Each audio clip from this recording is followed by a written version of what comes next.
About the Portland housing shortage. So just kind of a summary of my article that I read. It was an article on OPB that talked about the housing market, the inventory hitting an 8-year low. And the article had 3 pretty major points that it made. There was a 3% vacancy rate, which is really low. That means 3 out of every 100 houses would be vacant. Which makes Portland the 3rd most competitive urban market in the country. And within the last year, inventory hit an 8-year low, like the title of the article said. All right, and some terms related to the article. So just really basic supply and demand. I think you guys know those. The big one is a shortage. So a shortage is when the demand for a product or service exceeds what's being supplied in the market. The inventory of houses and apartments, so it's just housing available, but it's measured in months, which is kind of confusing. So that's basically how long it would take to sell all available housing. So anything from 0 to 4 months of inventory is considered a shortage. And Portland's been in that range for a couple years now.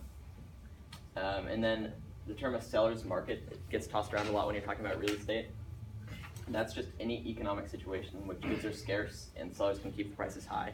So with the 3% vacancy rate and lots of people looking to move into Portland, it's definitely a seller's market, and most houses that sell for what is actually above the original asking price. So this is just a really simple graph that shows what a shortage is.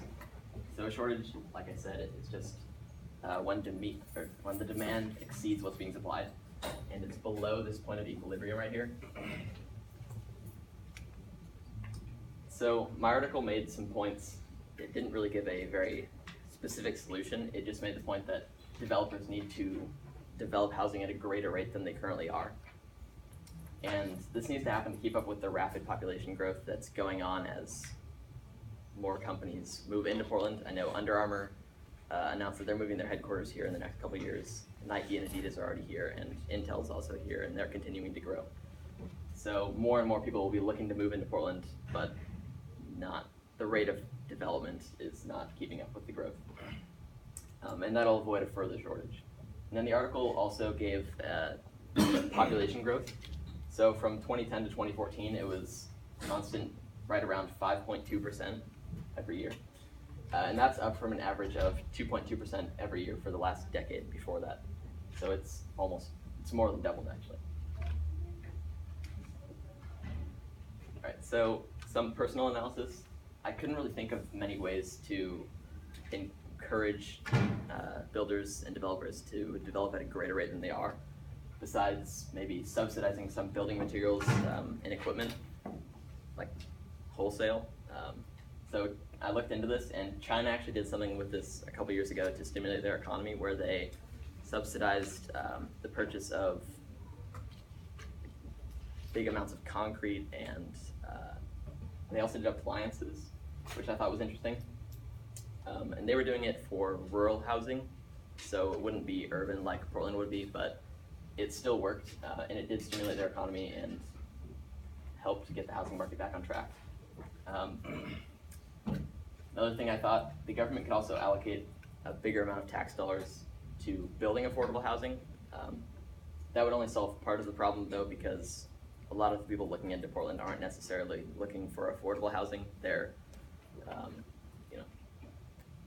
middle class people. So, right, yeah. And then a question I had, so what else could be done to increase the inventory of housing apartments in Portland?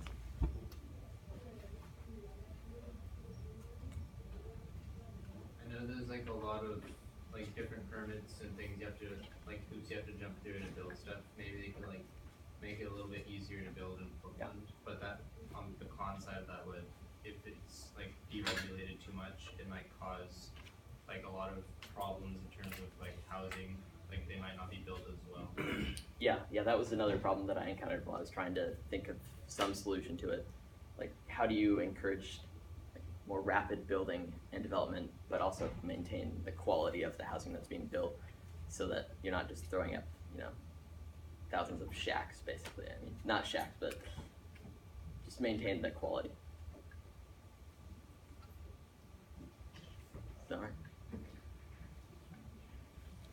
And that's it.